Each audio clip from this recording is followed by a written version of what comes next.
ओडिशारे एथर वर्षा L निनु करी बड़ सूचना देला।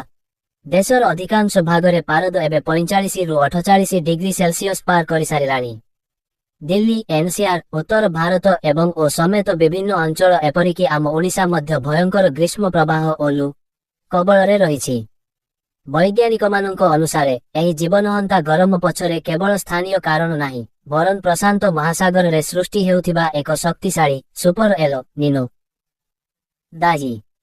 ଏହା 150 वर्षर रेकर्ड भांगिबा सह भारत रे मरु एवं बन्या परी परिस्थिति सृष्टि करिपारे।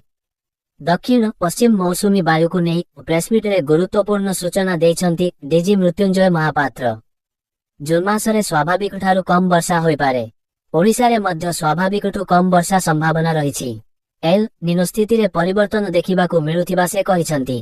सेही परी मध्य भारत रे 94% कम वर्षा हेबा आशंका रहिछि।